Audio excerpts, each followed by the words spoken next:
Oh god, we hadn't seen these until today. The Bushwhackers. I don't really know why they even were here in 1993 still. When you consider they faced Demento and Repo Man, my god, what a fantastic first match for the WrestleCrap crowd.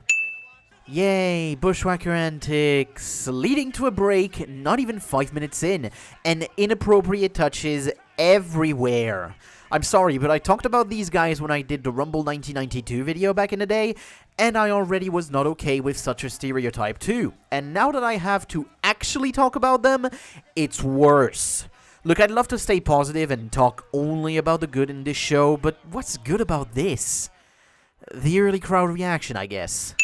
This is a comedy match. And you know what? If this was more in the middle of the card, I wouldn't have been against it as much. But as the match opener, it doesn't really do what it needs to do for me. Especially so close to WrestleMania, where all 4 of these won't even be in the card. We've got a fake hot tag, it's a lukewarm tag at best, and it leads to the battering ram. This still kind of worked for 2 kinds of people back then. People nostalgic to the heyday of the golden era, and kids under 6. Which was the target demographic that the WWF was trying to reach. And failed to. At least, this match has Tatanka. It's of course a squash, but it has at least someone that will be at WrestleMania 9, so we take those.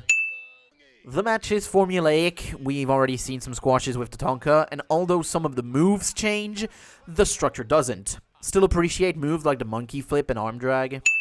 I want to point out the leopard print pants from... Who is that? Reno Riggins.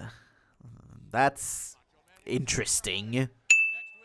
Tatanka had 2 things going for him.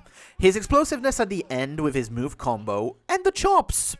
He could be a fine mid-card face. He deserves something more like his shot against HBK. I will show you what I can do with that on Wednesday.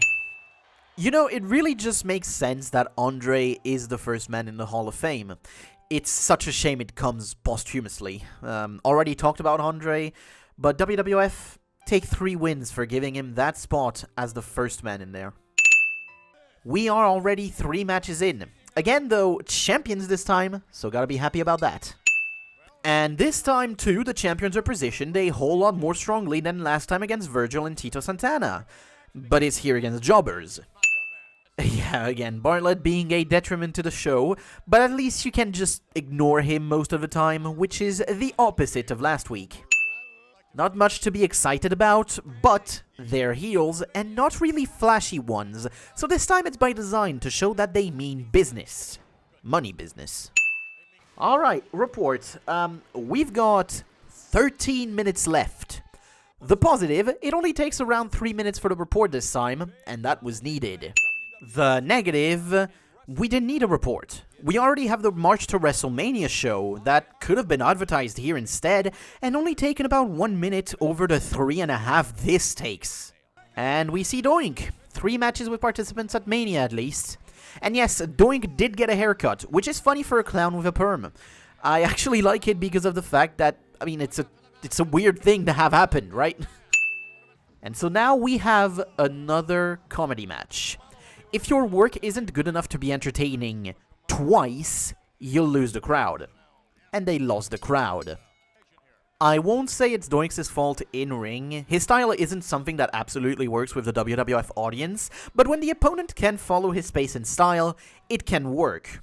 And Kamala, of course, cannot follow. I really don't like Kamala's character, of course. Look, I don't want to be disrespectful to Ugandan heritage, but having someone play such a simpleton does not really do it justice, does it? Now, this isn't a WWF problem because Kamala was Kamala before and would be Kamala even after, with the same gimmick. They make this as believable as possible by having Doink hit the chair on the middle post under the ring, but the problem is that it gets lifted and we see the post. Unfortunate. We can see what they were going for. It could have worked. This is basically the end of the show. We've got 2 minutes with Bartlett and 2 older ladies that are a bit heavy because fat women like Bartlett. But other than that, they talk about the March to WrestleMania show and that's it. What can you even say then? Do you see now why I put this other video on Wednesday? There's nothing here. On my timeline, this is 36 minutes. This means that there were over 20 minutes of advertisements. Thanks, USA Network. This is by far the lowest grade, which is a shame for the 10th Raw. 1.25 out of 10.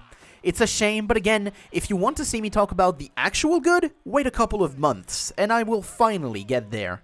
Although, I still have some good to say about WrestleMania 9 too, you'll see. And now, all that is left is to show you the standings. I'm recording this right after editing last week's, so I don't have any feedback yet. Hopefully you enjoy this more than just the static XL image.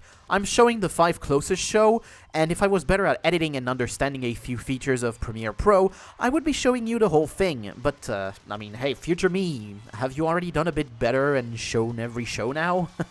On Wednesday, we will have our special video. This will be a video about my rebooking everything from the first Raw to WrestleMania 9 using Pro Wrestling Sim as illustration to show you what I would have done differently. This is called Greater Booking, and it will happen right before every Big 5 from the WWF from this era.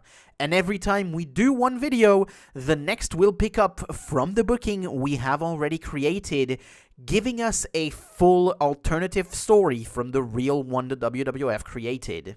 Stay tuned for that. I hope to see you guys then, and also, of course, I hope to see you guys for the WrestleMania 9 Everything Great About video next Friday. Merry Christmas, and see you then.